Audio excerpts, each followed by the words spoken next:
Welcome back to the Chad DiMera Channel. We have an insanely packed 2 weeks ahead from August 10 to August 21, and the spoilers are dropping 4 massive, earth-shattering storylines. We are talking about hospital horrors, dangerous hostage situations, corporate warfare, and heartbreak that will leave you in absolute tears. As always on the Chad DiMera Channel, we don't just read the spoilers to you, we dissect them, analyze the deep character psychology, and connect the dots to Salem's rich history that only true fans remember. Let's get right into our 4 shocking plot twists. Let's start with the absolute tragedy tearing the Carver family apart right now. Abe Carver is completely shattered, and Lonnie Price Grant is desperately trying to hold her father together. Abe just found out a devastating truth: Lexie never went to her mother's house in Aramid. She completely lied to him, and we all know exactly why she did it. Lexie is dying all over again because EJ's twisted experimental Versavix serum is failing. But the real drama here, Theo Carver is on the warpath. The preview shows Theo marching right into the DiMera mansion and going toe-to-toe with EJ's ruthless fixer, Rita Leslie. Theo literally threatens to physically move Rita out of the way if she doesn't tell him where his mother is. Can you believe it? Theo, who is usually so gentle and relies on stability due to his autism, is completely snapping, and I am absolutely here for it. Rita is a classic Stefano loyalist, a total throwback to the dark days of DiMera henchmen, but she has absolutely no right blocking a desperate son from his dying mother. This connects right back to 2012 when Lexie tragically died of that inoperable brain tumor in Abe's arms. Theo was just a young boy then, and the trauma of losing her completely broke his heart. Now, EJ is playing God and forcing Theo to relive that exact same nightmare. I am so sick of EJ acting like he's the new Stefano. He is destroying his own family for his massive ego. At some point, Theo is going to have to spill all of EJ's dirty secrets to his dad. What do you guys think? Will Theo finally expose EJ's underground lab and the failing resurrection science? I think it's time EJ faces the music. Moving on to our second massive shocker. The Alamainia hostage crisis is reaching a boiling point, and the stakes are literally life or death. Leo Stark is about to make a jaw-dropping, shocking offer to his villainous ex, Dimitri von Leuschner. Spoilers strongly hint that Leo might actually offer himself up as a permanent prisoner if Dimitri agrees to let Gwen go. That's crazy.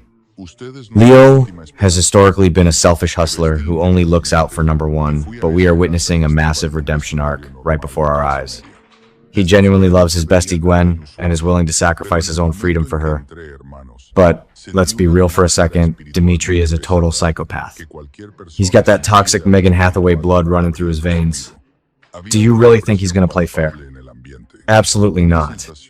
By Friday, Ray Fernandez steps in with a very appealing offer for Gwen. Is it full immunity? A safe passage back to Salem? Meanwhile, back in town, Johnny DiMera is drowning in a guilty conscience.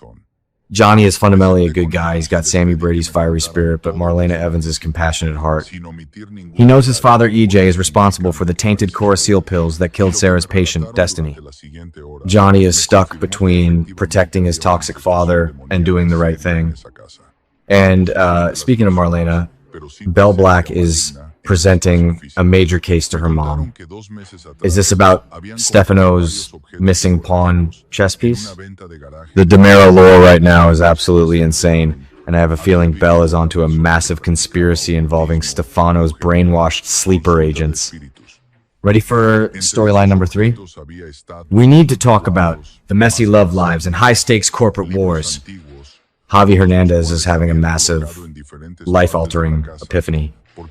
Gus is a great guy, a solid, dependable Texas firefighter, but Javi is realizing his heart still belongs to the chaotic, scheming mess that is Leo Stark.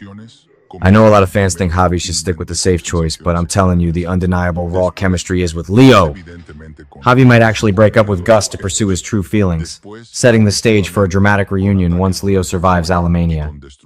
But while Javi is dealing with matters of the heart, his cousin Gabi Hernandez is in the fight of her life for Titan. Xander, Philip, and Gabi are forming this unholy trinity to save the Kiriaki's legacy from EJ's hostile takeover. The stakes have never been higher.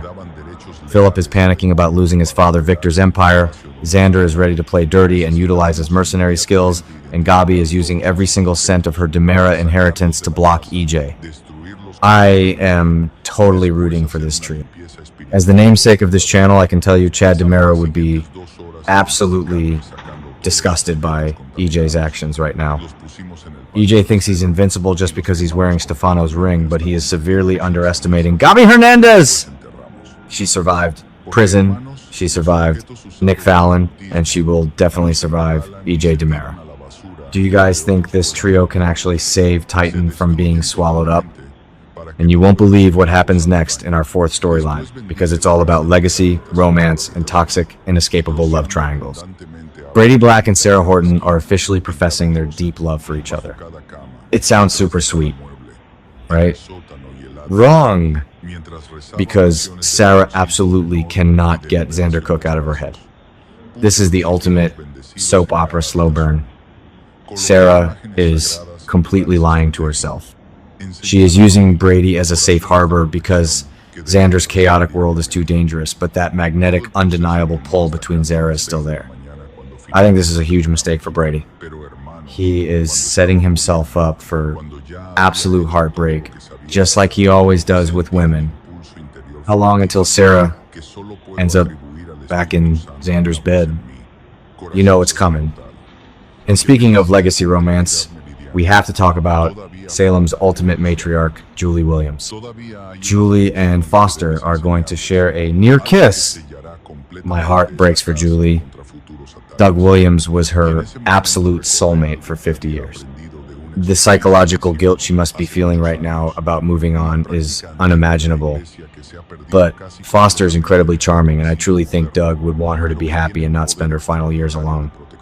But is Foster hiding a dark secret? This is Salem. Nobody is just a nice, innocent bookstore owner.